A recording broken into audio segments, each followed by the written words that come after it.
ドジャースのデーブ・ロバーツ監督が米人気番組ダブルカバレッジポッドキャストにゲスト出演し、チームの現状や舞台裏、そして何より大谷選手についてじっくり語りました。番組の中でロバーツ監督は大谷選手の異次元の才能について激白。さらにワールドシリーズで見せた二刀流のメンタルコントロールなど、指揮官だけが知る大谷選手の凄さを語り尽くします。見どころたっぷりの内容を日本語字幕付きでご紹介しますので、ぜひ最後までご覧ください。 Doc, aka Dave Roberts, the manager of the Los Angeles Dodgers, four-time World Series champion and a future Hall of Famer. Zach, what's going on, man? Yeah, this is good. I'm a big fan of you, and you remind me of some of my players, the smart ones that have vision, that know how to handle themselves, and then that have success. And so for me, it's good to kind of connect with you, have a good conversation, and I'm excited for this thing to go a lot of different ways. We're ready. We're ready to zig and zag and kind of get to the core of it all. But I think you got to drop a few names. Who are your favorite players on this team? I mean, who are the smart ones? I've got an embarrassment of riches. You do. First and foremost, it's hard not to start with Shohei Ohtani. And this guy is not only a generational player, I just think he's a one of one. And people use the term GOAT, one of one, a lot. But a guy that can do what he does and then kind of take on the world, the burden of being the face of baseball, is pretty special. So throwing 100 miles an hour, hitting 50 homers, stealing 50 bases. Yeah. Face of baseball, Shohei Ohtani, Mookie Betts. This dude has bowled a dozen 300 games. He is a 3 index in golf. He can shoot threes, not like Steph, but it looks like Steph. He's won MVPs in baseball, been an all-star for 9 years, won 4 rings. So Mookie Betts, it's hard not to love him and think so highly of him. Freddie Freeman, there's no better clutch player than Freddie Freeman.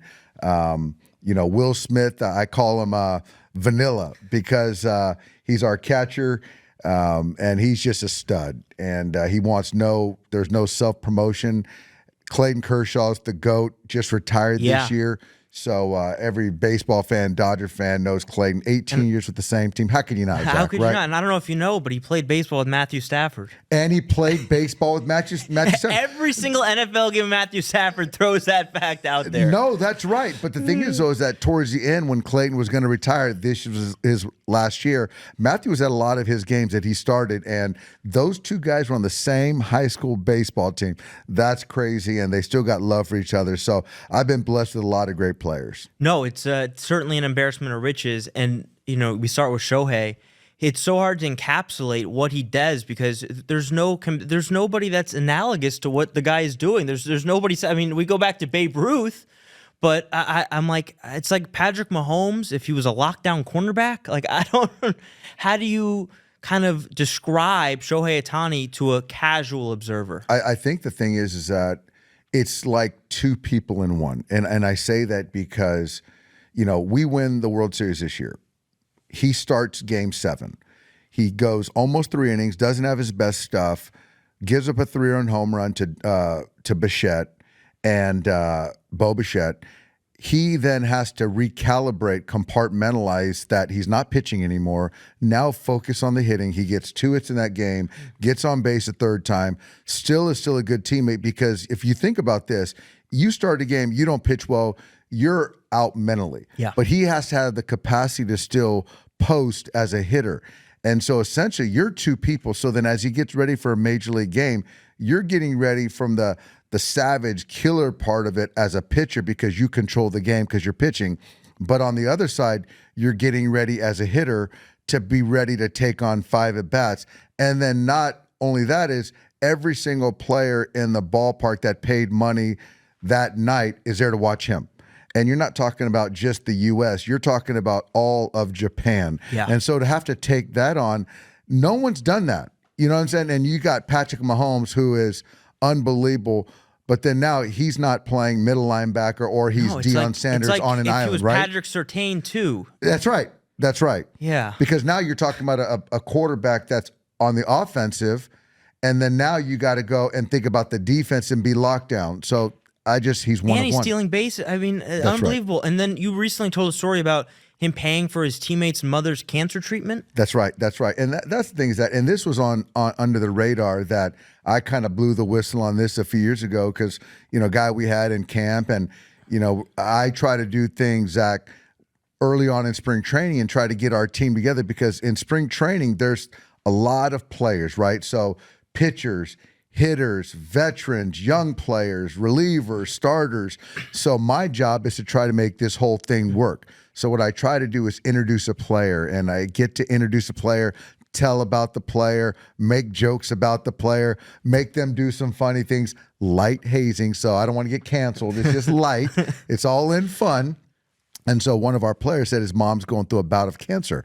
And then so Shohei on the down low donated a ton of money for the care because they weren't getting the care. And so I saw the mom in the World Series because he's now one of his brother is now with the Blue Jays, and she sought me out and really thanked me for that, and Shohei as well. Yeah, that's incredible. I love it. Incredible story. And we started the interview, you said embarrassment of riches. Now that can come with its challenges as well, right? I mean, you're managing a nucleus of personalities of superstars. I mean, we haven't, and to my knowledge, seen a roster with this type of capability. So talk to me about managing this team the past 2 seasons, winning World Series, and kind of what you've had to overcome. I think the thing is that, and I appreciate you asking the question because I think that fans, media, everyone loves talent because I think that what makes special players and the attention is because people can't do it, right?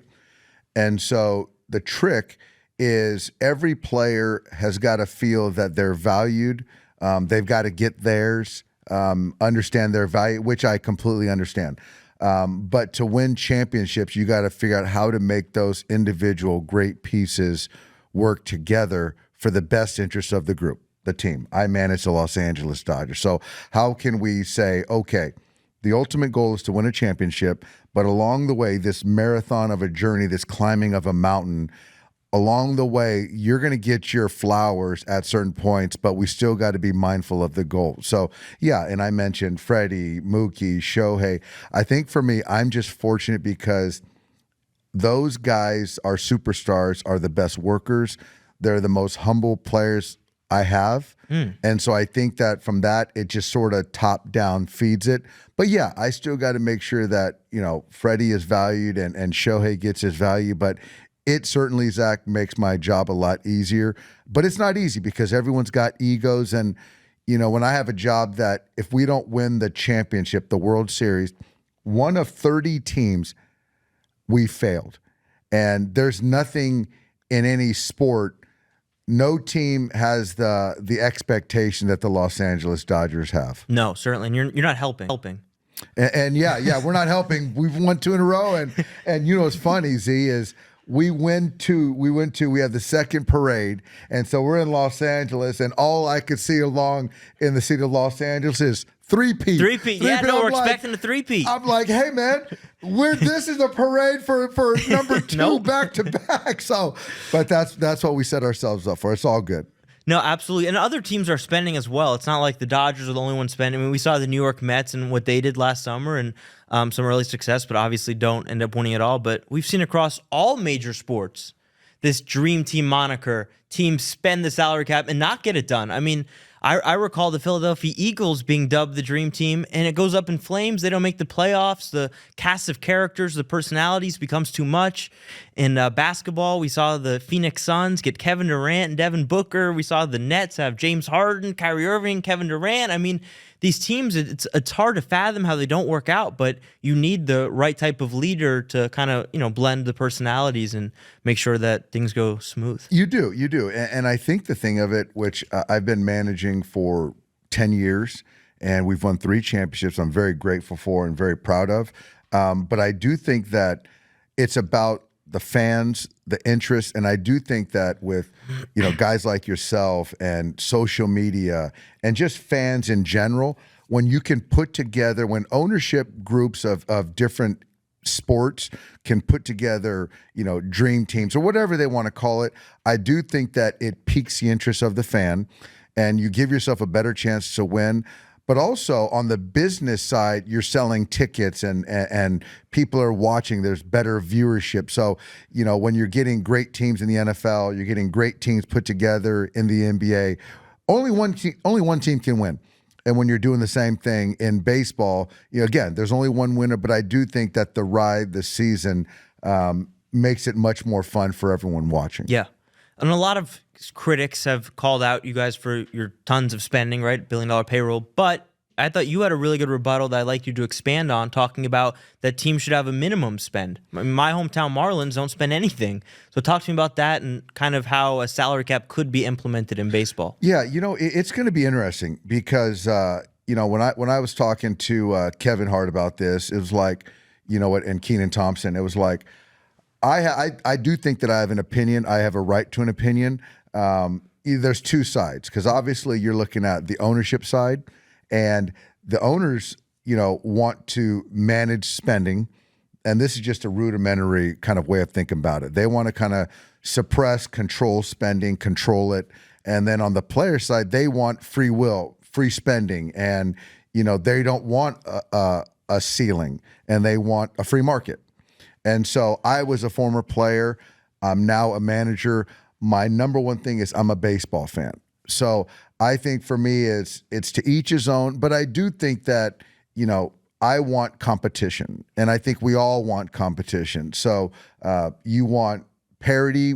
So every market, whether you're the Marlins, as you mentioned, you're the Yankees and Mets, you're the Cubs, and you got the White Sox in Chicago as well, or you're the Pirates, any team, the Oakland A's, Sacramento is going to be in Las Vegas now.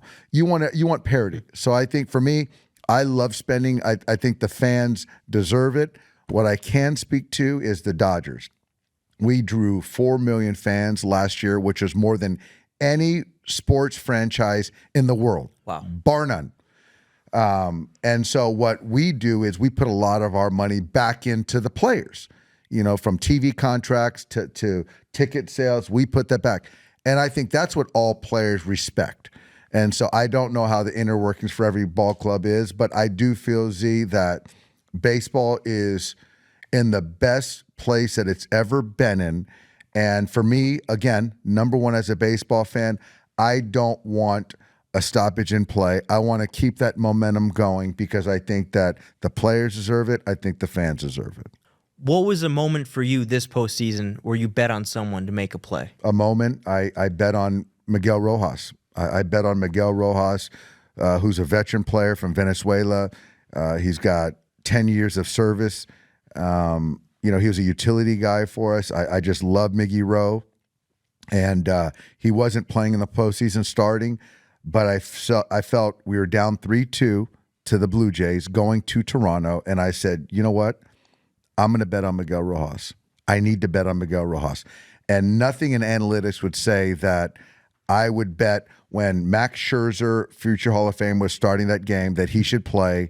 And then they had a bullpen game in Game 7. If there was going to be a Game 7, Miguel Rojas should play. But I said, I'm going to bet on this guy. He made a couple big defensive plays, and he hit the big tying home run against their closer in Game 7 in the 9th inning to tie the game. That was all gut. Wow. Is that something you've picked up in your now 10 years experience as a manager, or were you always kind of going with your gut? I've learned. I think earlier on my career, I would go more on the analytics side, because I think in anything, when you're trying to establish yourself and you've got critics or bosses and media, you have to kind of not do things the right way, but there's more of a careful part of it, because a lot of things have to sort of make sense, and right or wrong. But when you go rogue or you're going with your gut, it's not quantifiable. And when you're trying to establish yourself, that's hard to justify. And I'm not apologizing for it. That's real life. But then when you've kind of supplanted yourself, cemented yourself in a certain role, you've got more grace. You've got more latitude. And again, that's just not my job. That's any job. Yeah, no, you have a longer leash when you win 3 World Series championships. You have more leash. And so I think that that's kind of played into it. But it's also helped me, and I've continued to gain the respect of, people that I work for, people that I work with, my players, and I'm proud of that I've been able to evolve. Last thing, we talked about GOATs in basketball. Is Shohei the GOAT? Shohei's a GOAT. Shohei's a GOAT. I'll tell you this. Barry Bonds is the best hitter I've ever seen. I can't speak to Babe Ruth, can't speak to Mickey Mantle, Ted Williams, all these guys, Orlando Cepeda, but Roberto Clemente. But Barry Bonds is the best hitter I've ever seen. But as far as best player, most talented player, he is by far the GOAT. There's just no one close. Thank you. Before we head out, what's one thing about Dave Roberts that nobody knows? Gosh, one thing that people don't know, I'm a foodie, but people might know that because you're going to pair wine with food. I'm half Japanese, so I definitely love to sleep. I can say that about Japanese people because I'm Japanese. I love my naps. I love naps as well. Do you think I could be half Japanese? You know what, man? You know what? Yeah, you might be half Japanese. I'm a big nap guy. Yeah, you might. What? I'm kind of an open book. I might have gotten in a little bit of trouble when I was at UCLA. When I was at UCLA, I was a freshman, and I was living in a dorm. Me and my buddy were playing catch with a football in the dorm on, I think, the third floor. So he hits the sprinkler because we're in the studio right now, and there's these sprinklers right there. And so my buddy hits his sprinkler. Zach, I'm telling you, it gushed out and it started flooding the floor. Oh my God. And so we both bolted the other way, opposite ways, down the stairwell, flood the whole dorm. And we're trying to contemplate, do we tell ourselves and admit that it was us? Or do we just act like we don't know what the heck happened, why this dorm was flooded? So we ended up confessing, and I ended up having 40 hours of community service. We flooded the entire dorm, and the people said, if I wouldn't have told, we would have got kicked out of UCLA. That was my first quarter at UCLA. So that's something I try to keep under wraps, that my GPA, I don't want to talk about my GPA my first quarter, but I got better after my first quarter, and I flooded Sproul Hall at UCLA. So I had a rocky start to UCLA. There you go. 最後までご覧いただきありがとうございました。今回の動画についてどういう感想を持たれましたか？ぜひコメント欄で意見や感想をお聞かせください。チャンネル登録やグッドボタンを押していただけると励みになります。それでは次回の動画でお会いしましょう。